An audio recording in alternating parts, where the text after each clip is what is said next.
귀한 새벽 약한 나로 강하게 하시는 하나님을 경험하고 그 하나님을 예배하는 귀한 시간 됐으면 좋겠습니다. 우리 함께 찬양하시겠습니다. 약한 나로 강하게, 가난한 날 부하게, 눈먼 날 볼 수 있게 주 내게 행하셨네.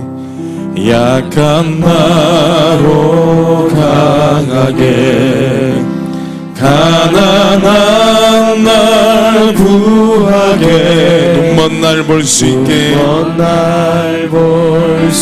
주 내게 행하셨네.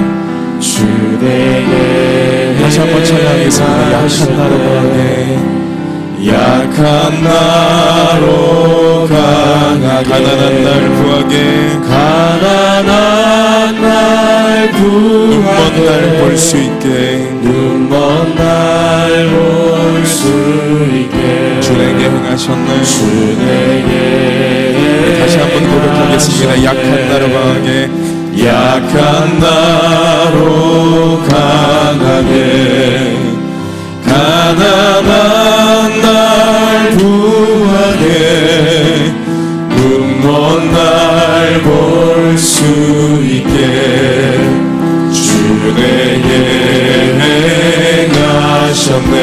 호산나 호산나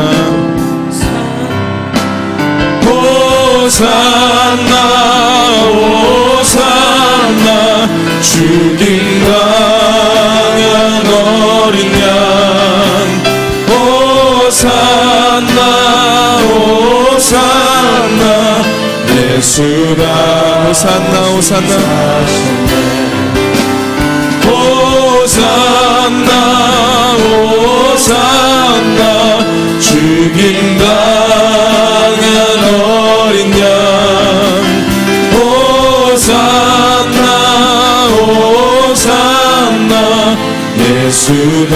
다시 한번 고백하겠습니다. 약한 나로 강하게, 약한 나로 강하게, 가난한 날 부하게, 눈먼 날 볼 수 있게 주 내게 행하셨네.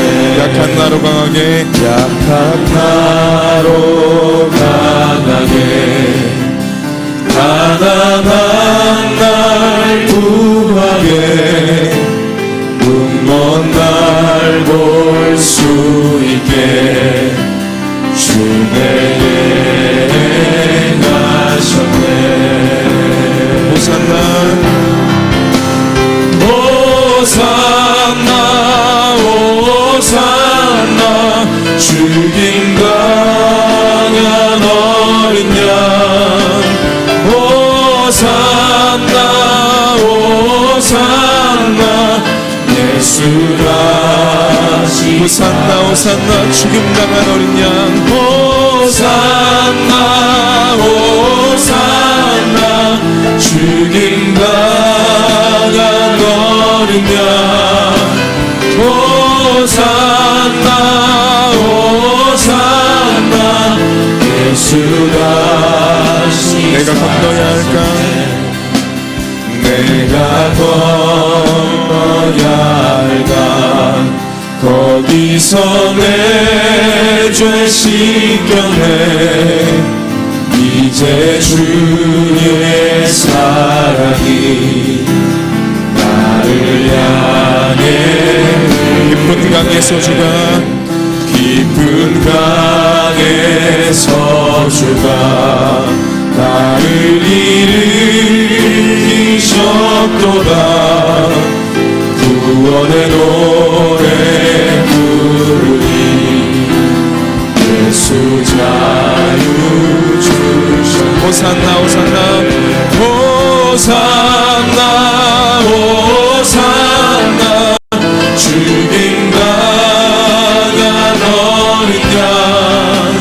호산나 호산나, 예수가. 호산나 호산나, 죽임 당한 어린 양. 호산나 호산나, 죽임 당한. 호산나 호산나, 예수 다시 사셨네. 호산나 호산나, 하나님의 은혜로 하나님의 은혜로 있을 데 없는 자 왜 구속하여 주는지 난 알 수 없고 내가 믿고 또 의지하면 내가 믿고 또 의지하면 내 모든 영혼 잘하는 주님 늘 돌고 와주실 것을 나는 확실히 아네 왜 내게 굳센 믿음과 또 복음 주셔서 내 맘이 항상 편한지 난 알 수 없고 내 모든 형편 잘하는 주님 내가 믿고 또 의지하는 내 모든 영혼 잘하는 주님 돌고 와주실 것을 나는 확실히 아네 왜 내게 성령 주셔서 내 마음을 감동해 주 예수 믿게 하는지 난 알 수 없고 내가 믿고 또 의지하면 내가 믿고 또 의지하는 내 모든 영혼 잘하는 주님 늘 돌고 와주실 것을 나는 확실히 아네 주 언제가 마실지 온 밤에 온 낮에 또 주님 만날 그것도 난 알 수 없고 내가 믿고 또 의지하면 내가 믿고 또 의지하는 내 모든 영혼 잘하는 주님 늘 돌고 와주실 것을 내가 믿고 또 의지하면 내 모든 영혼 잘하는 주님 늘 돌고 와주실 것을 확신하네 내가 믿고 또 의지하는 내 모든 영혼 잘하는 주님 늘 돌고 와주실 것을 나는 확실히 아네 이 시간은 목사님들께서 안수하는 시간입니다. 육신의 연약함과 영적인 연약함이 있으신 분들은 자유롭게 나오셔서 함께 기도받는 귀한 시간 됐으면 좋겠습니다. 또한 그 여호와의 하나님을 경험하는 귀한 시간 됐으면 좋겠습니다. 함께 찬양하시면서 자유롭게 나오셔서 기도 받아주시면 진심으로 감사하겠습니다. 하나님의 은혜로 자유롭게 나오시면 자유롭게 앞으로 나오셔서 오르간 쪽으로 올라오십니다. 왜 구속하여 주는지 왜 구속하여 주는지 난 의지함은 내가 믿고 또 의지함은 내 모든 형편 잘하는 주님 늘 돌보아 주실 것을 나는 확실히 아네. 왜 내게 굳세 믿음과 또 복음 주셔서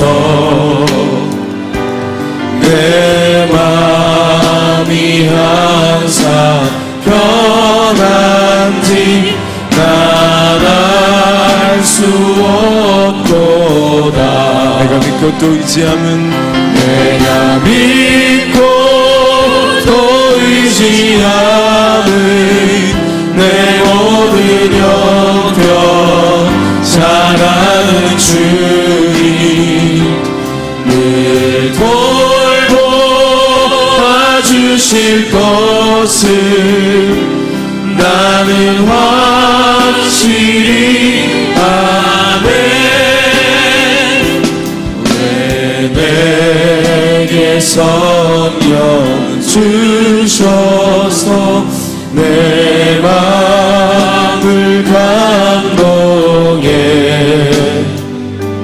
주 예수 믿게 하는지 난 알 수 없도다.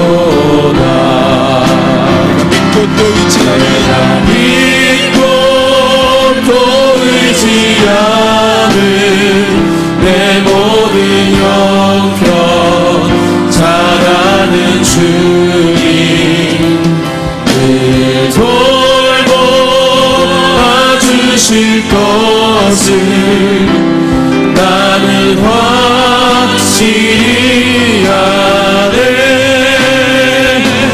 주 언제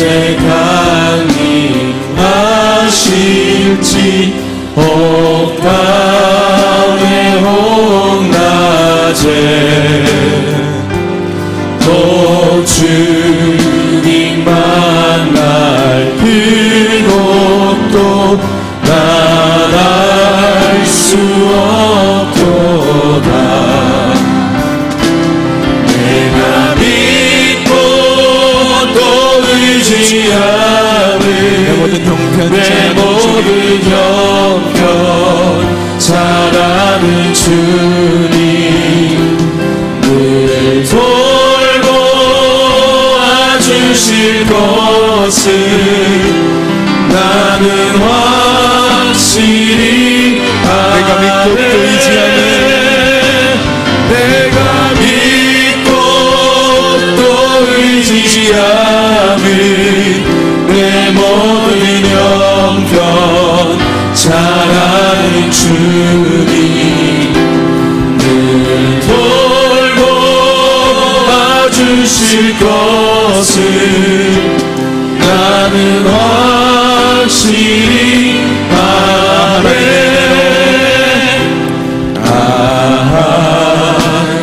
하나님의 은혜로 있을 데 없는 자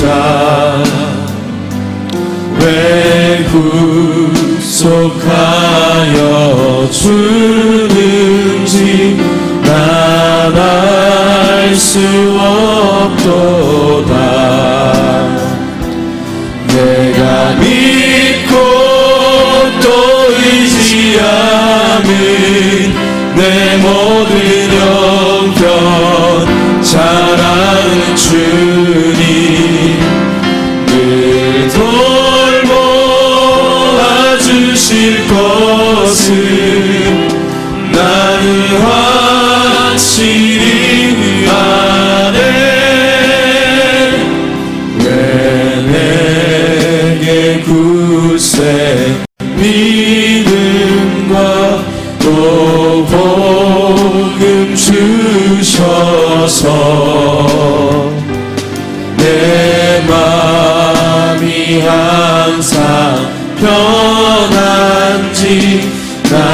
말할 수 없도다. 내가 믿고 또 의지하는 내 모든 형편 잘 아는 주님, 늘 돌보아 주실 것을 나는 확실히 아네. 주 언제가 임하실지, 주 언제가 임하실지 홍감의 홍낮에 또 주님 만날 그곳도 난 알 수 내가 믿고 또 의지하노라. 내가 믿고 또 의지하는 내 모든 형편 잘 아는 주님, 돌보아 주실 것을 돌보아 주실 것을 나는 확실히 아네. 아멘. 시간 다 같이 일어나셔서 십자가 십자가 그 위에 나 죽었네 함께 고백하시겠습니다.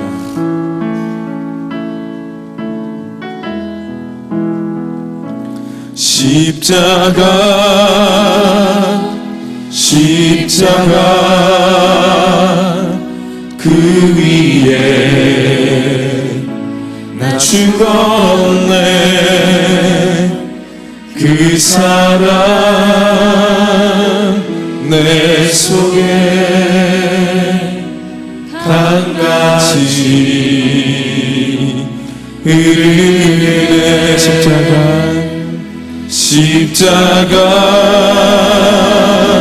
십자가 그 위에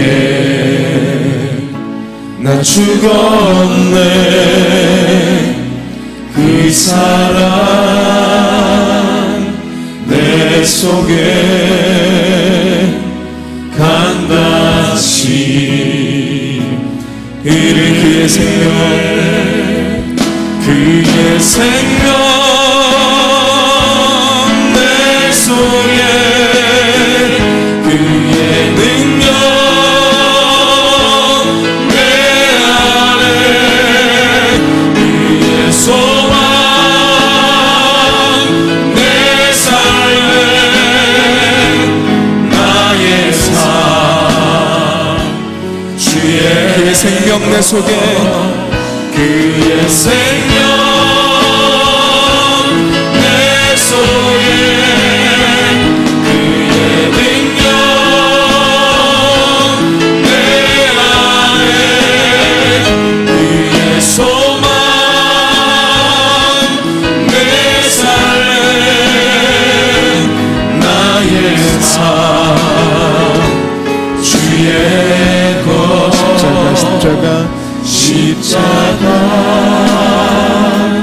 십자가 그 위에 나 죽었네. 그 사랑 내 속에 강같이.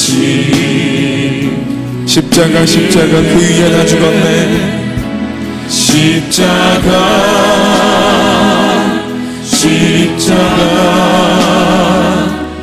그 위에 나 죽었네. 그 사랑 내 속에 강같이.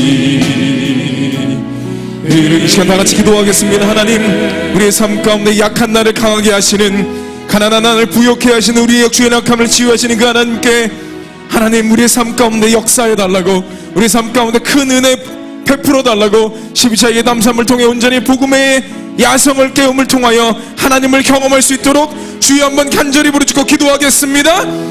주여, 하나님 약한 나를 강하게 하시는 하나님을 경험하길 소원합니다. 가난한 날 부유케 하시는 그 하나님을 경험하길 소원합니다. 눈먼 나를 보게 하시는 우리 육신의 연약함, 영적인 연약함을 치유하시는 그 여파의 하나님, 영원한 파의 하나님을 경험하는 귀한 십자가의 남창이 될 수 있도록 하나님이 도와주시고 도와주옵소서. 생명으로 능력으로 약속으로 권세와 권능과 말씀으로 우리에게 은혜를 더하여 주셔서 다시 한번 우리 안에 복음의 야성이 깨어나고 그리스도 예수 안에서 이제는 사는 것이 그리스도니 죽는 것도 유익하다는 명확한 신앙의 고백, 삶의 고백, 생명의 고백할 수 있도록 우리에게 은혜를 더하여 주옵소서. 이 새벽에도 우리에게 예배하신 말씀으로 우리의 영혼을 만족케 하여 주옵소서. 오 하나님 은혜를 더하여 주옵소서.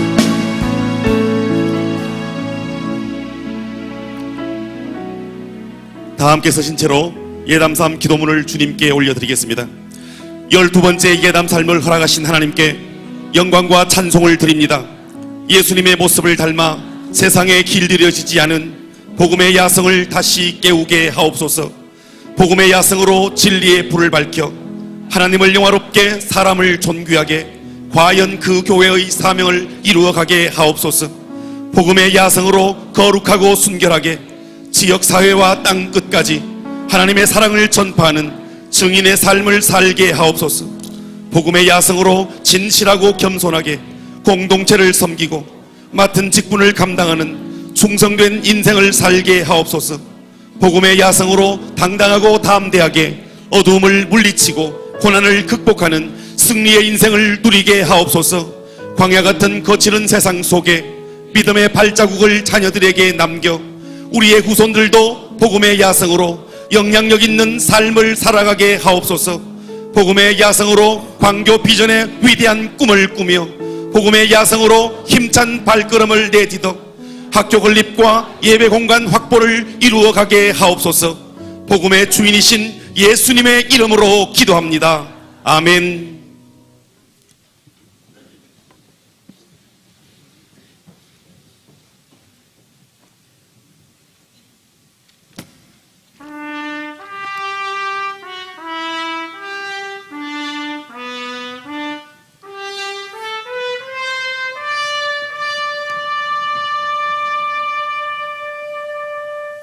통일, 한국, 성청, 한국, 복음, 한국, 선교, 한국, 대한민국을 십자가의 복음으로 복음의 야성을 깨우라! 야! 발길을 밝히고 계시니 주 앞에 빨리 나갑시다. 우리를 찾는 구주 예수 또 돌아하시네.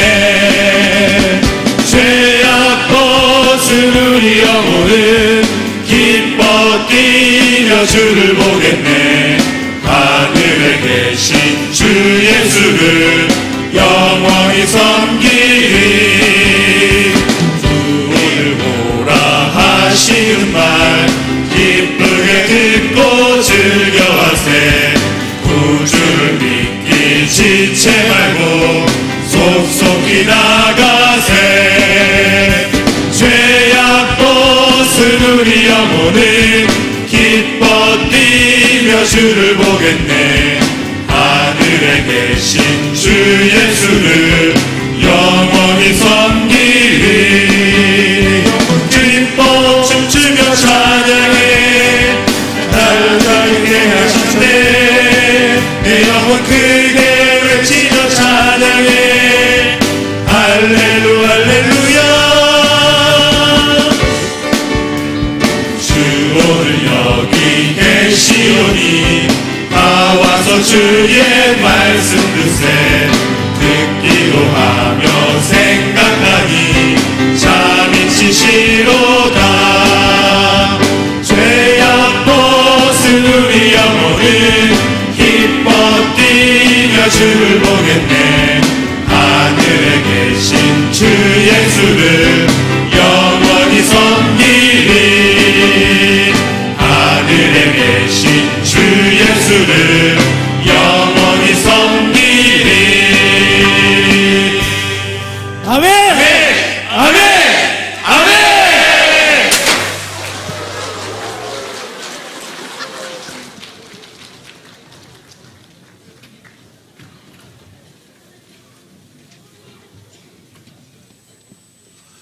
할렐루야.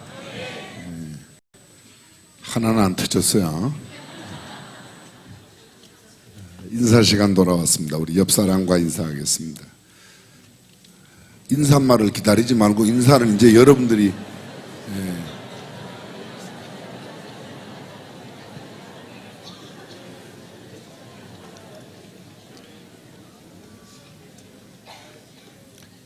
벌써 열흘 지나고 열 하루째쯤 되면 인사말을 안 알려드려도 옆 사람 인사 시간 돌아왔습니다. 그러면 인사를 하는데 새벽마다 하는 인사가 이제 고정적으로 생겨났죠. 어찌 새벽에 이렇게 잠도 없으십니까? 옆 사람 바라보고 한번 다시 밝고 환한 미소로 어찌 새벽에 이렇게 잠도 없으시냐고. 네. 지금 여러분들의 표정이 정말 밝고 환하다는 걸 여러분도 아실 거예요. 그죠? 네, 정말 예수 믿는 향기가 물씬 나는 그런 아주 아름다운 예쁜 모습 참 감사드립니다.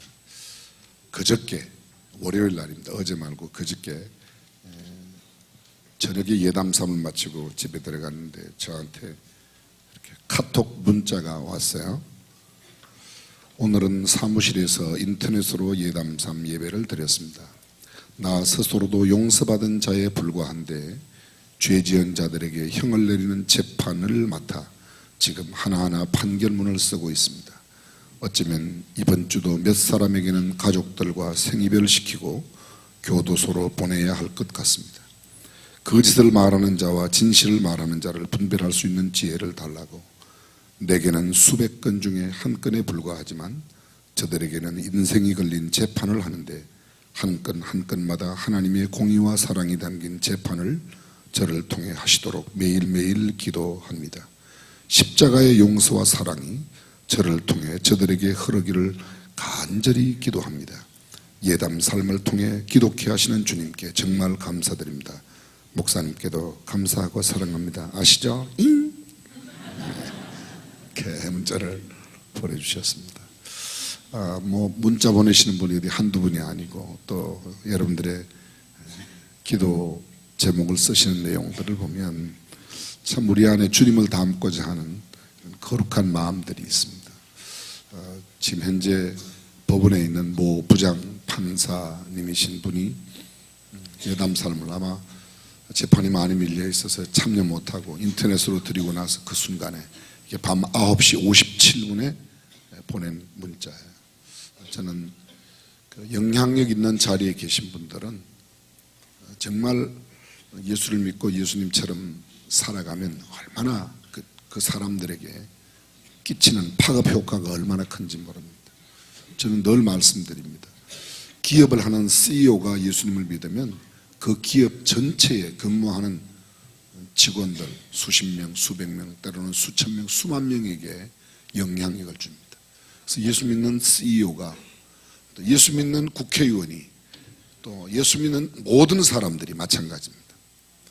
영혼은 똑같아요. 한 영혼의 가치는 국회의원이나 장관이나 아니면 대통령이나 아니면 다리 밑에 우거하는 그런 구걸하는 사람이나 영혼은 똑같습니다. 다리 밑에 있는 거지는 본인이 예수 믿으면 본인 구원받아요.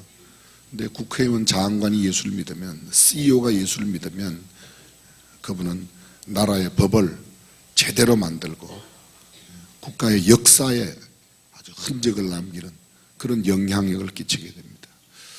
지도력이라고 말할 때 그 지도력은 다른 말로 영향력을 의미하는데 누군가 내 말이나 행동에 영향을 받는 사람이 단 한 사람만 있어도 나는 지도자예요.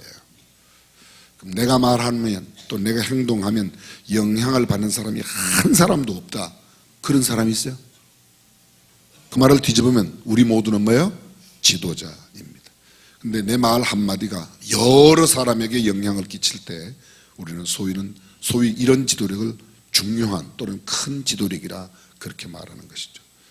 동일한 영혼의 가치는 다 천하보다 귀한 그런 가치를 갖고 있지만 동일한 가치를 갖고 있지만 그러나 영향력은 엄청나게 다를 수 있습니다. 특별히 재판을 하는 법관의 경우에 더욱 그러리라는 생각을 갖습니다.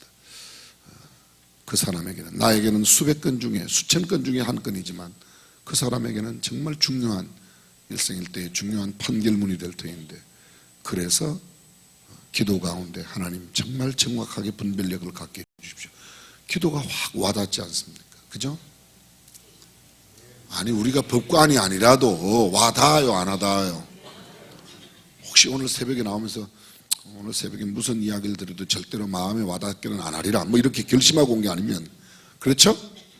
예. 잔소리 말고 빨리빨리 해라. 예, 알겠습니다. 하나님 말씀 먼저 보겠습니다. 누가복음 6장 29절입니다. 시작. 내 입뺨을 치는 자에게 젖밤도 돌려대며 내 겉옷을 빼앗는 자에게 속옷도 금하지 마라. 다시 한번요. 내 입뺨을 치는 자에게 젖뺨도 돌려대며 내 겉옷을 빼앗는 자에게 속옷도 금하지 말라. 아멘. 하나님께서는 복음의 사람이, 예수 믿는 사람이 남들을 위하여 좀 베풀고 나누고 적극적으로 선한 삶을 살아가기를 원하시는 줄로 믿습니다. 페르시아의 키루스 왕이 이웃나라를 공격해 그 이웃나라의 왕과 왕의 모든 가족들을 포로로 붙잡아 왔습니다.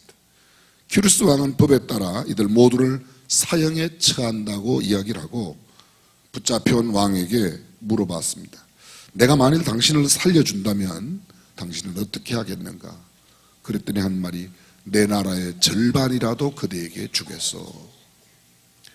왕이 또 물었습니다. 키루스 왕이, 만약 내가 당신의 아들을 살려준다면 어떻게 하겠는가? 그랬더니 하는 말이, 내 나라를 전부 주겠소. 그럼 당신의 아내를 살려주면 어떻게 할 거냐? 그렇게 물었더니 내 생명이라도 드리겠소. 그러더래요. 키루스 왕이 너무 감동을 받은 거예요. 그래서 그 왕의 가족을 모두 살려주었다는 그런 이야기입니다. 황제가 놀란 것은 보통 너를 살려준다면 내 모든 것 다 드리겠습니다. 내가 나만 살려만 준다면, 보통 그렇게 말하는데 아내를 살려달라고 하는 사람은 없다는 거죠. 아내를 보통 너 마누라를 살려주면 어떻게 할래?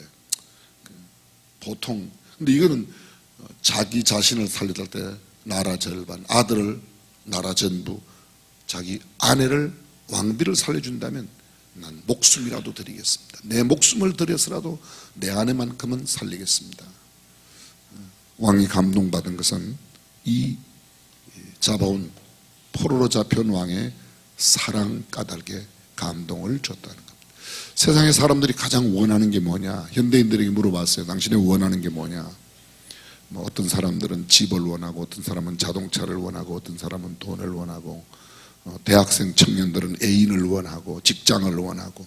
근데 가장 보편적으로 많이 원하는 것은 누군가의 감동을 좀 받고 싶다는 겁니다. 근데 감동을 줄 수 있는 게 무엇일까요? 사랑이라고 생각합니다. 사랑. 우리가 잘 알고 있는 1964년 동경올림픽이 있었는데, 그 동경올림픽 전에는 2018년 동계올림픽이 평창에서 이제 열리게 되죠. 보통 올림픽은 올림픽 하기 한 8년 전, 7년 전에 어디에서 한다 결정이 되죠. 왜냐하면 올림픽 메인 스타디움이라든지, 뭐 동계올림픽 그러면 주 빙상 경기장도 만들어야 되고 스키장도 만들어야 되고 그 시간이 많이 걸리니까. 1964년도에 동계올림픽을 했으니까 아마 50년대 말, 그때쯤 50년대 아마 57년이나 이때쯤 결정이 됐을 거예요. 근데 올림픽 메인 스타디움, 주 경기장 공사를 위해서 본래 있던 그 도쿄 경기장을 넓히는 공사를 하는데 말입니다. 집을 지은 지 한 3년밖에 안 되는 집을 헐어내는 거야. 헐어내는데 집을 헐은 이 공사장에 일하는 사람들이 소위 망치, 빠로 망치, 뭐 못도 빼고 이러는 걸 갖고 촥. 일본 사람들은 나무로 집을 많이 짓죠. 판자에 못을 빼는데 못 끝에 뭐가 꿈틀하는 거예요. 보았더니요, 도마뱀 한 마리가 옆구리에 못에 이렇게 찔려갖고 박혀 있는데, 그 집을 지은 지가 몇 년 됐다고요? 3년. 근데 뱀이 살아있는 거예요, 도마뱀이. 그 얼마나 놀라겠어요. 우리만 안 놀라지 이건 실제로 굉장히 놀라운 일이에요. 아니 3년 전에 짓기 위해서 못을 박은 그 못에 도마뱀이 이렇게 옆구리가 찔려 있는데 살아있으니까 너무 신기해서 그냥 두고 봤어요. 그랬더니 조금 있다니까 다른 도마뱀 한 마리가 막 와갖고 자기 입에 가져온 음식을 그 찔려 있는 도마뱀에게 주더래요. 이게 뭐라고요? 이게 사랑이라. 제가 이 이야기를 듣고요 곰곰이 생각을 해봤어요. 이 찔린 도마뱀이 암놈일까 순놈일까 제가 고민을 해봤어요. 제가 틀림없이 생각할 때 이거는 찔린 도마뱀은 틀림없이 순놈이라는 걸 제가 알아냈어요. 암놈이 그렇게 찔렸다고 그러면 그 신랑되는 도마뱀이 벌써 딴 데 장가갔을 거예요.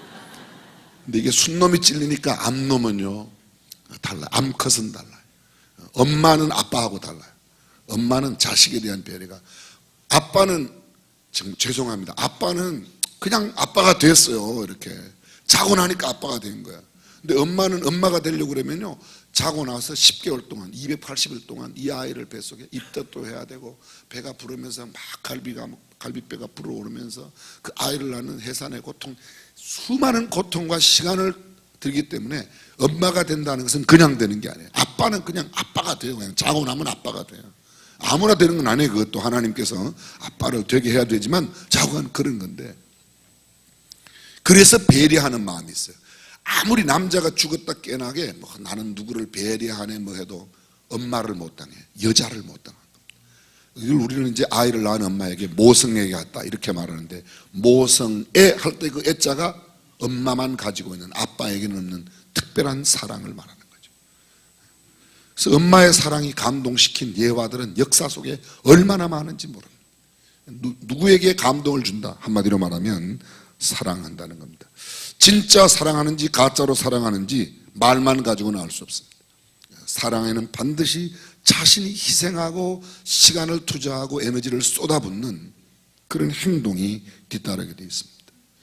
월남전쟁은 1946년부터 시작해서 1975년까지 참 30년 정도 전쟁이 계속되었습니다. 1945년도 2차 세계대전이 끝나면서 신생 독립국가들이 많이 생겨날 때 원래 이 베트남도, 원래는 베트남이 아니죠, 월맹, 월남 이렇게 했는데 그 월남도 독립국가로 이렇게 서려고 하였지만 프랑스가 지배를 했어요.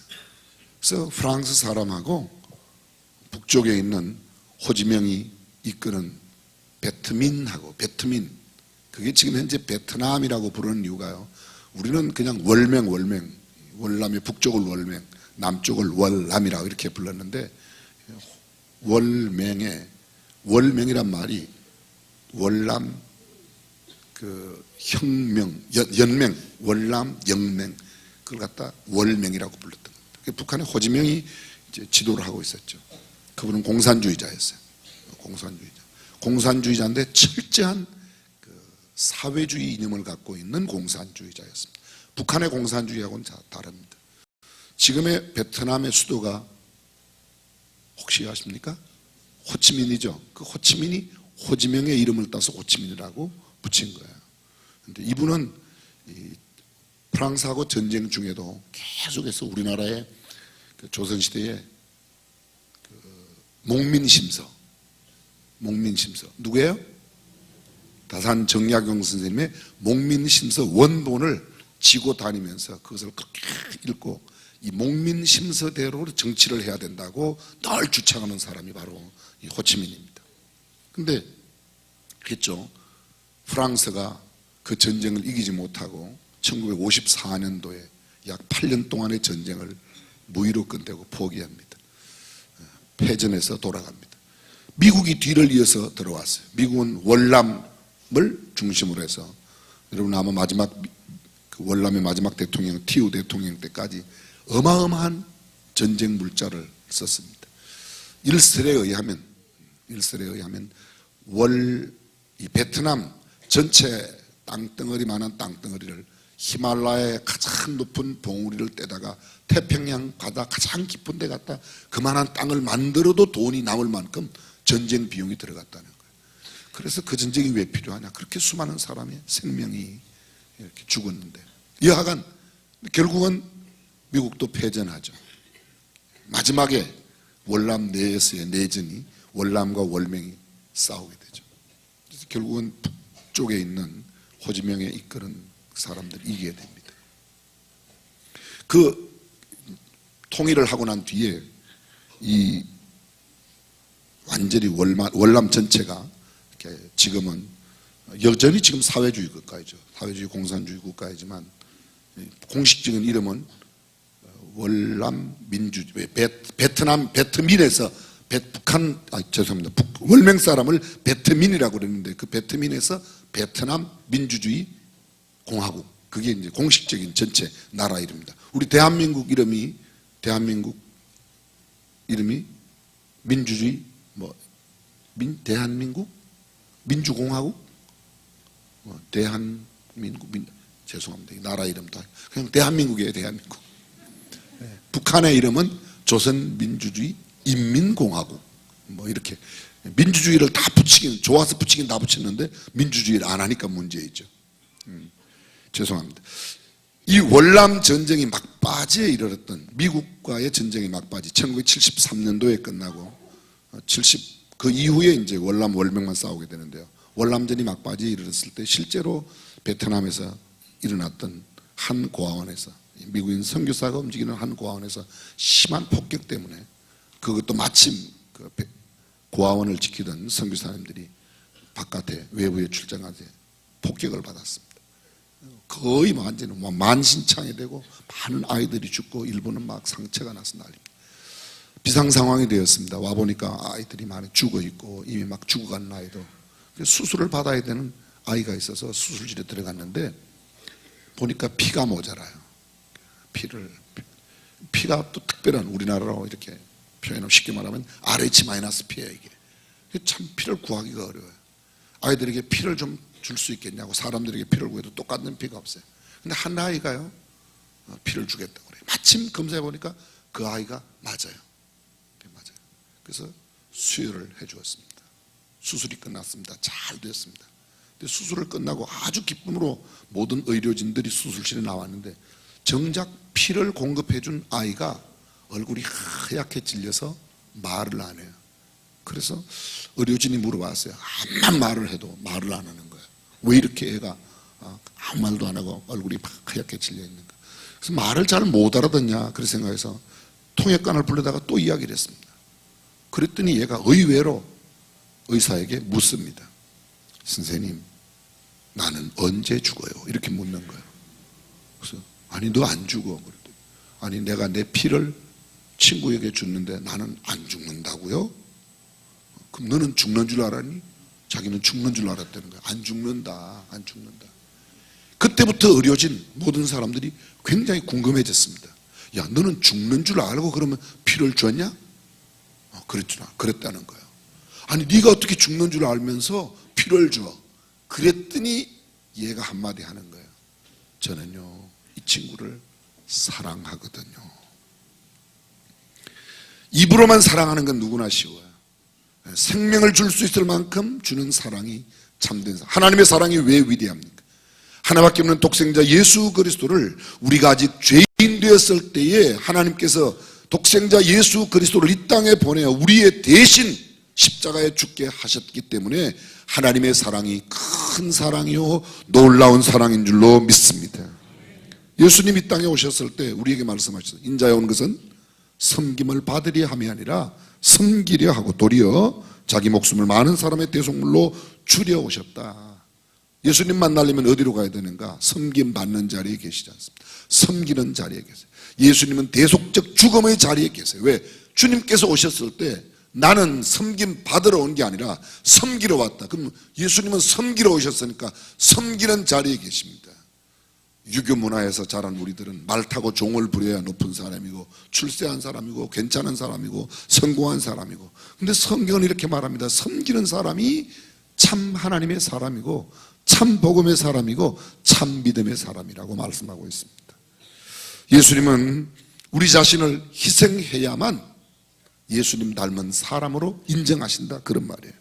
대접받는 자리보다 섬기는 자리, 종처럼 땀 흘리고 수고하는 자리로 예수님이 오셨던 것처럼 예수님을 닮아가는 우리도 섬기는 자리로 내 자신을 희생하고 내어놓는 자리로, 누가 나에게 겉옷을 달라 하면 속옷까지 줄 수 있는, 오리를 가자면 심리까지 갈 수 있는 삶의 태도가 복음의 야성을 가지고 살아가는 사람의 태도입니다.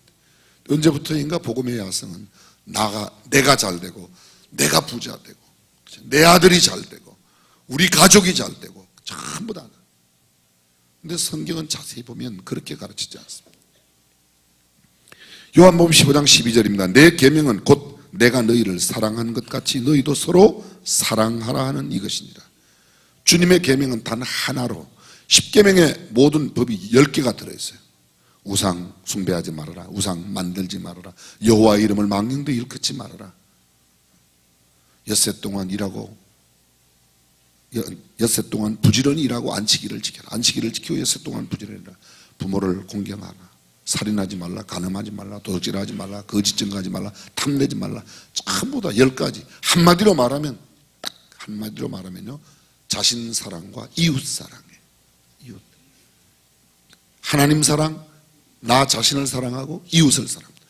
우상 숭배하지 말고 우상을 만들지 말아라, 여호와의 이름을 망령되이 그렇게 일컫지 말아라, 하나님 사랑이죠. 안식일을 기억하여 거룩하게 지켜라, 하나님 사랑이죠. 부모 공경하라, 내 이웃 가운데 가장 가까이에 있는 이웃이 내 부모고 내 자녀, 내 가족이, 그들을 사랑하라, 그들을 공경해라. 사람의 생명을 살인하지 말아라, 그것이 참된 사랑이다. 도둑질하지 말아라, 거짓 증거하지 말아라, 이웃을 탐내지 말아라. 이 모두가 다 사랑이라는 단어로, 성경 전체를 2글자로 줄이면 사랑이에요. 구약은 뭐예요?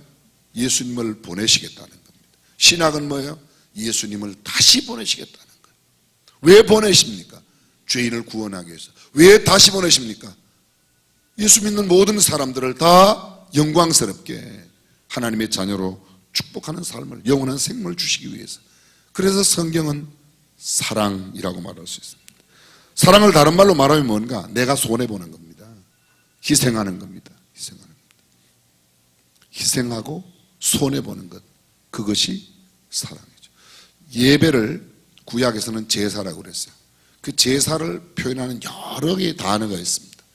번제, 소제, 화목제, 속죄제, 속건제, 이스라엘의 5대 제사가 그렇게 있고요. 그 제사를 갖다가 특별히 하나님 앞에 양을 잡아드린다, 그럴 때 잡아드리는 걸 희생제사라고 그래요. 희생제사. 희생이 뭐예요? 내가 손해보는 거예요. 내가 손해보는 거예요. 아주 쉽게. 주의를 지킨다, 내 계산에는 맞지 않습니다. 내가 손해보는 거예요. 근데 내가 손해보며 주의를 하나님 앞에 온전하게 지키면 절대로 손해나게 아니하시겠다, 하나님의 약속이라고 믿으시면 아멘. 그렇습니다. 그게 성경이 우리에게 말씀하시는 겁니다. 사랑은 결코 감정적인 게 아닙니다. 사랑은 입으로만 하는 게 아니에요. 우리는 입으로 하는 사랑이 참 풍성해요. 근데 사랑은 뜻밖에도 동사라는 것을 우리가 너무 잘 알고 있습니다. 사랑은 주님의 명령이고 그건 삶이고 행동입니다. 주님의 말씀을 기억하십시오. 내가 너희를 사랑한 것 같이, 주님이 우리를 위해 십자가에 죽으신 것 같이 너희도 그렇게 사랑하라고 성경은 말씀하고 있습니다. 사실 이 말씀은 저 자신에게, 우리 모두가 서로 함께 자신을 살피면서, 오늘 성경은 말합니다. 내 뺨을 치는 자에게 제 뺨도 돌려대고 내 겉옷을 빼앗는 자에게 속옷도 주어라. 참 황당한 이야기죠. 황당한. 그러나 그리스도인의 삶은 그렇게 살아야 된다고 말합니다. 오늘 교회가요, 너무 자신의 것에 집착하고 있는 것 같아요. 서울에 있는 어떤 교회가 자기 교회를 짓기 전에 어려운 그 교회를 몇 개 지어주고 난 뒤에 자신의 교회를 지었어요. 교회에서는 처음에 굉장히 반대에 부딪혔어요. 교회 장로님들이 당회에서 절대, 장로교회인데 절대로 안 됩니다. 우리가 지금 우리 교회 짓기도 바쁜데 어떻게 남의 교회를 짓습니까? 어차피 지금 우리가 모아놓은 돈 갖고는 우리 교회를 못 지으니까 모아놓은 갖고 지어줄 수 있는 교회를 먼저 지어드립시다. 그래갖고 그 돈을 몽땅 틀어갖고 교회를 지어드렸대요, 시골에. 그런데 그 이후에 아주 놀라운 기적이 일어났어요. 그 교회 사업하는 사람들이 막 사업이 잘 되고 장로님들이 흥왕하고 왕성. 아멘 좀 해요. 그 교회 장로님 잘 된 게 뭐 그렇게 배가 아플 리가 없지 않습니까? 그래서 그분들이 막 더 많은 헌금을 하나님 앞에 드렸어요.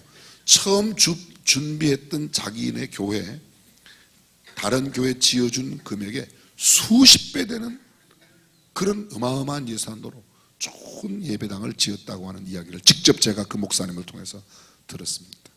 우리가 이웃을 사랑하면 하나님께서 그 일에 대하여 반드시 보상하여 주실 줄로 믿습니다. 보상이 없어도 그렇게 살아야 돼요. 그런데 보상이 있다고 성경은 말하고 있습니다. 사실 오늘 성경 말씀대로 살아가는 사람들 암만 생각해봐도 미친 사람이 아니에요. 정상적인 사람이 아니고요. 어떻게 겉옷을 달라는 자에게 속옷까지 줍니까? 성경은 우리에게 그렇게 말하고 있습니다. 내 말을 듣고 있는 너희에게 내가 말한다. 너희의 원수를 사랑하여라. 너희를 미워하는 사람들에게 잘해주고 너희를 저주하는 사람들을 축복하고 너희를 모욕하는 사람을 위하여 기도하라고 성경은 우리에게 말씀하고 있습니다. 예수님은 또 말씀하십니다. 너희는 너희 원수를 사랑하고 좋게 대하여 주고 또 아무것도 바라지 말고 구워주어라. 그러면 너희는 큰 상을 받을 것이요 너희는 가장 높으신 분의 자녀가 될 것이다. 그분은 은혜를 모르는 자들과 악한 자들에게도 인자하시기 때문이다. 은혜를 모르고 악하게 사는 사람에게도 하나님은 좋은 것을 주시는데 하물며 너희가 이웃에게 원수를 사랑하고 좋게 대하면 하나님께서 너희를 하나님의 자녀가 되게 하신다고 그렇게 말합니다.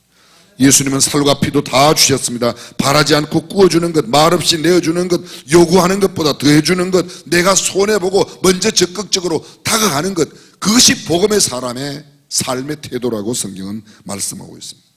왜 우리 사회가 이토록 황폐해졌는가? 대답은 간단합니다. 우리가 손해보려고 하지 않기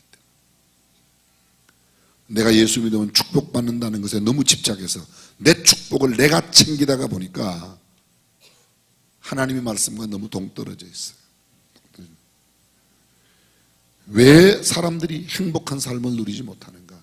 행복을 부르짖지만 행복을 부르짖는 사람이 행복하기가 쉽지 않습니다. 그런데 거룩을 부르짖는 사람들은 행복해져요. 진실을 부르짖는 사람들은, 진실이 사는 사람들은 행복해요. 근데 말로만 성공을 추구하는 사람들이 성공하는 경향이 거의 없어요. 성경이 말하는 것은 내가 희생하고 내가 손해보는 삶, 사랑하는 삶을 살아가면 그 사람이 오히려 훨씬 더 행복하게 산다고 이야기합니다.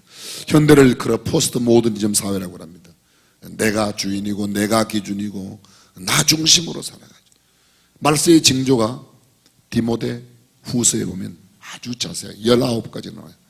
사람들이 말세가 되면 고통하는 때가 이르는 사람들은 자기를 사랑하며 돈을 사랑하며 쾌락을 사랑하기를 하나님 사랑하는 것보다 더하며 쭉 나오고 있습니다. 조급하며 팔며 배반하며 미워하며 시기하며 19가지 말세의 징조. 근데 그런 모든 말세의 징조의 특징 가운데 이 말세되지 않게 만드는 유일한 방법이 바로 내가 적극적으로 내 자신을 내어주는 희생의 삶, 바로 복음의 사람이 살아야 하는 삶입니다. 현대사회 돈이 지배합니다. 하나님 대신 만몬이, 소위 만몬이 돈신이에요. 돈신. 배금주의 사상을 말합니다. 돈을 두려워하고 돈을 목표로 삼고, 맞습니다. 돈이 이 땅에 살아가는 돈에 참 힘이 있어요. 금령만큼 얼마나 힘이 있는 게 그렇게 많지 않습니다. 그러나 돈보다 더 강한 힘은 사랑인 줄로 믿습니다. 때가 이르니 사람이 바른 교훈을 받지 아니하며 귀가 가려워서 자기의 사욕을 좇을 스승을 많이 두고 19가지 말세의 특징을 이야기한 다음에 바울은 디모데에게 연이어서 말합니다. 때가 되면 사람들이 바른 교훈을 안 좋아하고 사욕을 좇는 스승을 둔다. 내 개인적인 욕심을 채울 수 있는 그런 선생님을 두지 내가 올바르게 사는 삶에 대한 스승을 좋아하지 않는다. 그렇게 말하고 있습니다. 우리가 이미도 말씀드렸습니다. 예담3을 처음 시작할 때 우리가 함께 나눴던 말씀이 요한일서 2장 16절입니다. 이는 세상에 있는 모든 것이 육신의 정욕과 안목의 정욕과 이생의 자랑이니 다 아버지께로 쫓아온 것이 아니오 세상으로 쫓아온 것이라고 말하고 있습니다.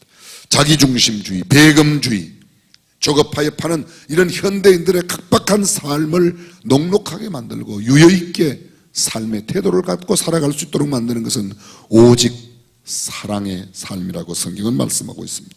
사랑하는 성도 여러분, 저와 여러분들이 이 땅에 살아가는 동안에 이 사랑을 실천함으로 정말 우리 주변의 사람들에게 잔잔한 감동을 줄 수 있기를 주님의 이름으로 축원합니다.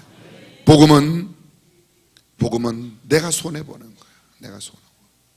사람들이 복음은 네가 잘 되고 너 아들이 합격했으니까 그게 복음이야. 네가 건강하고 네가 돈 잘 벌고 그걸 복음이라고 생각하는데 맞아요. 그런 부분도 있어요. 절반이에요. 복음의 반대편 절반 부분은 내가 먼저 손해보는 거예요. 내가 먼저 희생하는 거예요. 내가 적극적으로 내 것을 나누어 주는 것이 복음의 삶입니다.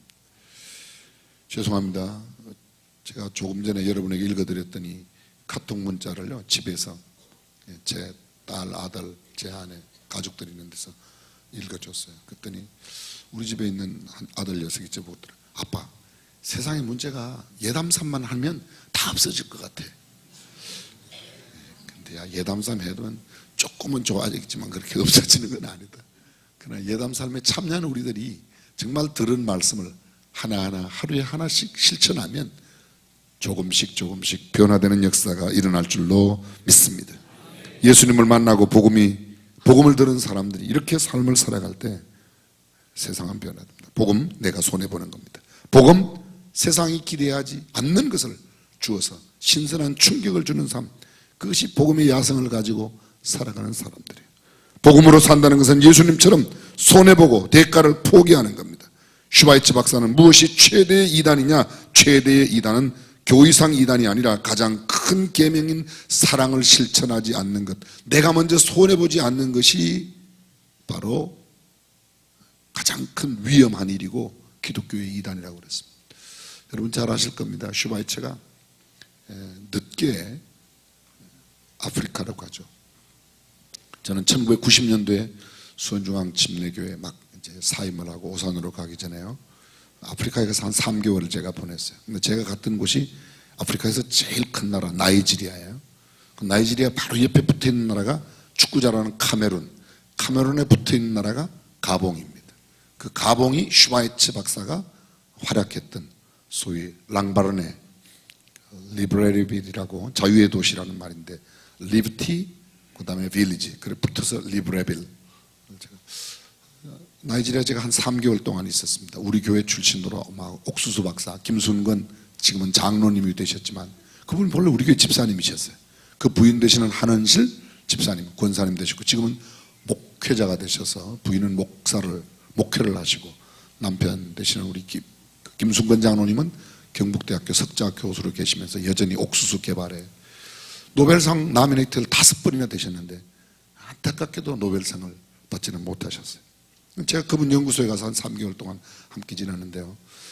지나는 동안에 아프리카 여행을 조금 하게 됐어요. 웨스트 아프리카.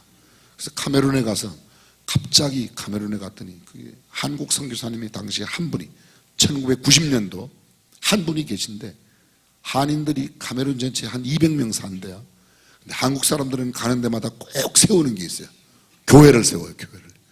그래서 제가 갔더니 아유 여기는 목사들이 한국 목사들이 여기 오는 데가 아닌데 어떻게 왔냐고 떡 번 김에 제사다 무슨 말인지 모르지만 자고간 그날 저녁부터 갑자기 부흥회를 해서 나흘 동안 부흥회를 했어요.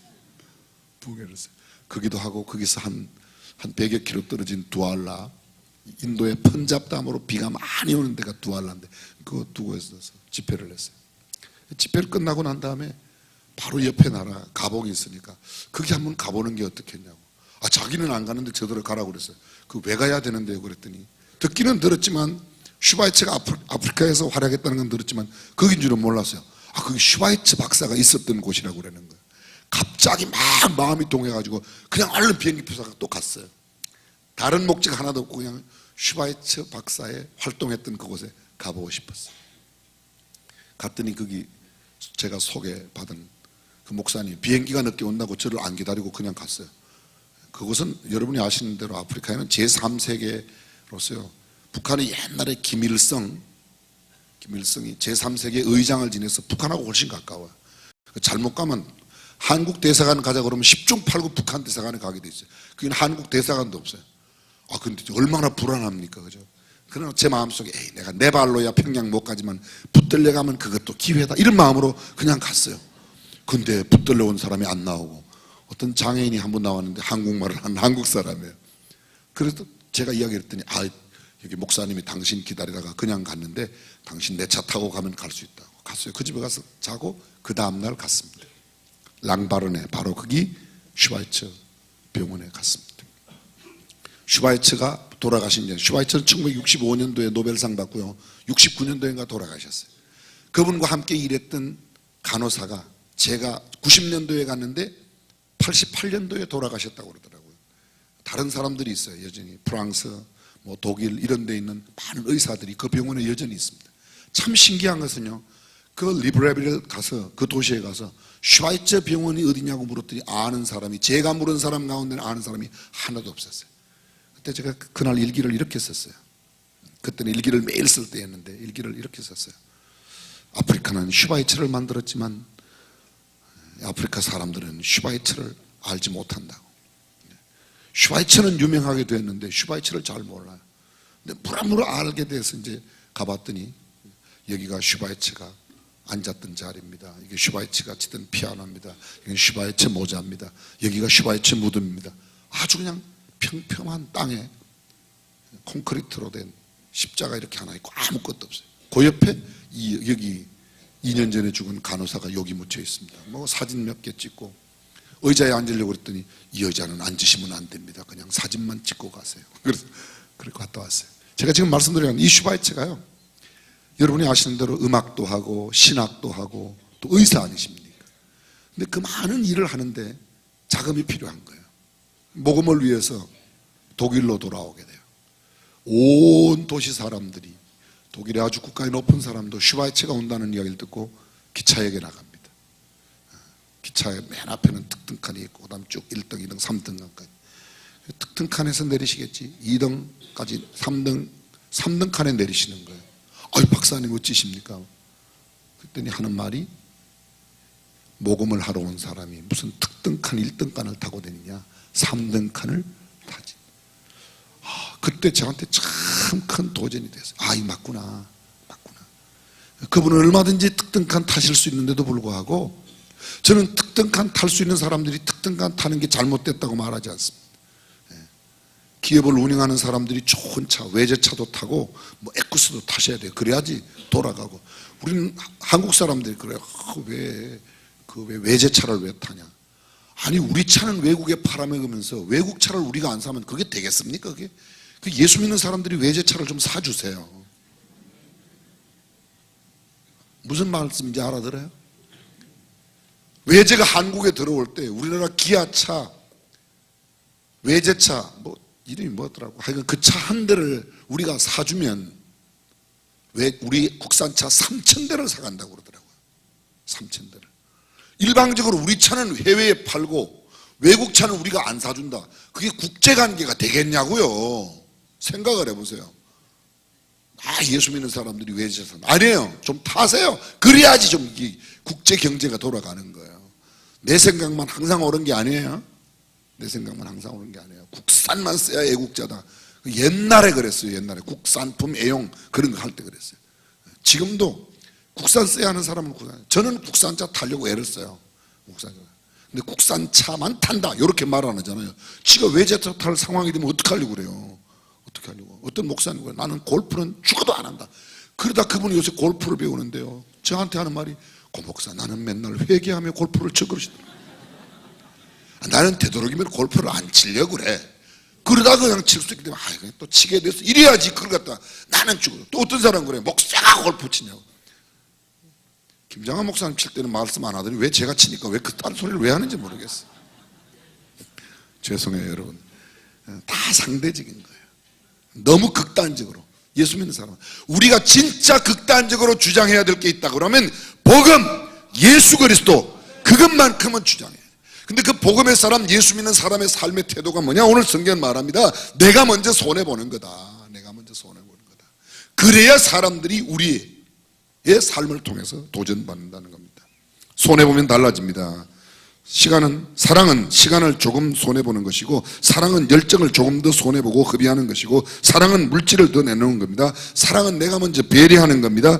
시간을 조금 손해보고, 열정을 조금 손해보고, 물질을 조금 손해보며 살아가면 우리 주변에 있는 사람들이 우리의 모습을 통해서 주님의 모습을 보게 될 줄로 믿습니다. 그렇습니다. 5분만 내가 양보하고, 한 사람만 더 양보하고, 조금만 더, 그것이 성경이 말하고 있는 아름다운 삶인 줄로 믿습니다. 예담3 거룩한 행일에 함께 동참하고 있는 저와 여러분 모두가 내가 먼저 손해보는 일, 오늘 딱 한 가지씩만 했습니다. 한 가지. 기도하겠습니다.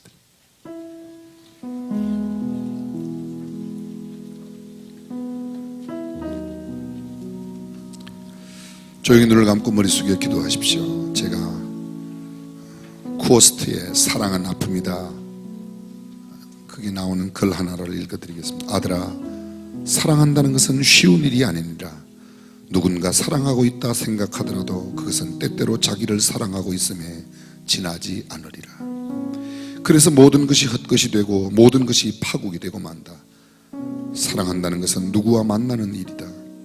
그 일 때문에 기쁜 마음으로 내 성을 뒤로 하고 그 사람을 향해 그 사람을 위해 걸어가야 하느니라. 사랑한다는 것은 마음이 통하는 일이다. 마음이 통하기 위해서는 그 사람을 위해 자기를 잊고 그 사람을 위해 완전히 자기를 죽여야 하느니라. 아들아, 아담과 하와의 범죄 이후 사람을 사랑한다는 것은 그를 위하여 내 몸을 십자가에 못 박는 일이란다. 진정한 사랑은 내가 먼저 손해보는 것입니다. 희생이 없는 사랑은 없습니다. 사랑은 입술에서가 아니라 손발의 행동에서 나타난다는 말이 있습니다. 아마 예배당에서만큼, 교회에서만큼 사랑을 많이 이야기하는 공동체도 그렇게 많지 않을 겁니다. 그러나 의외로 예배당 내에서 사랑의 실천을 찾기가 어려운 시대가 되었습니다. 세상은 우리를 비웃고 조롱하고 우리 스스로도 참 낯을 들고 다니기에 부끄러운 그런 모습이 우리 안에, 교회 내에 얼마나 많은지 모릅니다. 정말 우리가 복음으로 다시 돌아가서, 말씀 가운데 다시 돌아가서 내가 먼저 손해볼 수 있다면, 내가 더 적극적으로 희생하고 살아갈 수 있다면 낯가달게 세상은 반드시 바뀔 겁니다. 이 시간 우리 함께 기도하겠습니다. 하나님, 그동안 너무 이기적으로 살았습니다. 말로는 사랑을 많이 외쳤지만 좋아하는 것과 혼돈하여 나의 유익만 구하고 나만 위해 살았습니다. 이제 먼저 배려하고 먼저 내가 손해보는 사람으로 살아가는 그런 성령의 능력을 주십시오. 그렇게 기도하시면 좋겠습니다.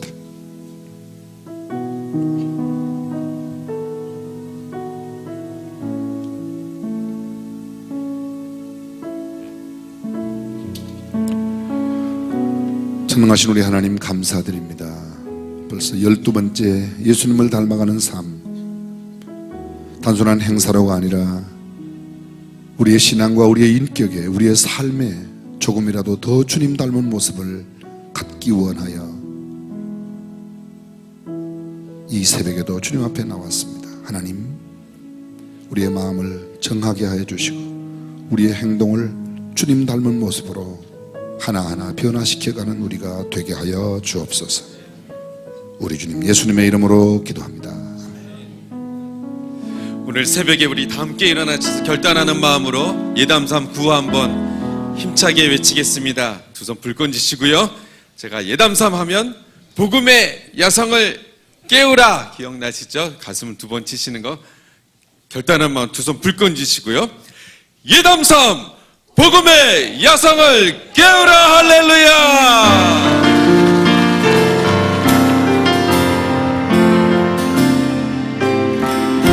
삶의 작은 일에도 그 마음을 알기 원하네. 그 깊은 길로 가기 원해. 나의 자금을 알고 그분의 크심을 알며 소망 그 깊은 길로 가기 원하네.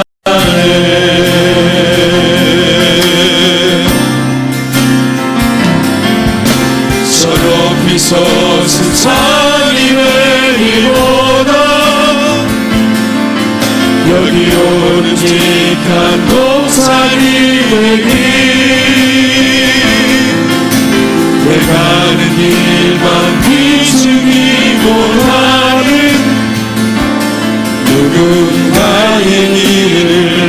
비춰준다면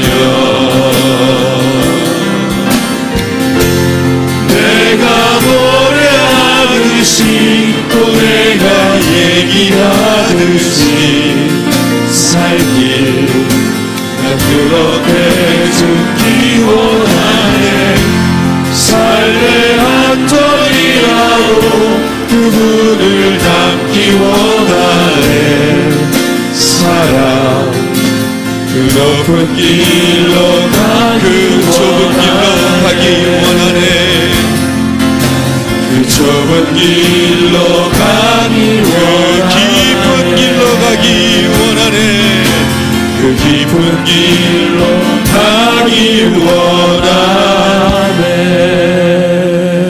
기도하기 전에요. 지금 이 시간에도 우리 성화의 집 중앙양로원 요양원 할아버지 할머니들이 매일 아침 한 130명, 140여 명 정도 지금 예담 삶에 참여하고 계십니다.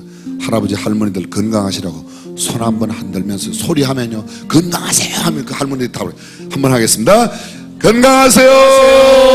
중앙양로원 어르신들께 인사하고 있습니다. 기도하겠습니다. 주 예수 그리스도의 은혜와 하나님의 무한하신 사랑과 성령님의 감동과 마교통 충만하심이 이 아침도 예수님 닮기를 원하는 마음으로 먼저 희생하기로 먼저 손해보기로 다짐하는 모든 믿음의 권속들 저들의 자녀들 생업 가운데 영원토록 함께 하시기를 간절히 축원하옵나이다. 아멘.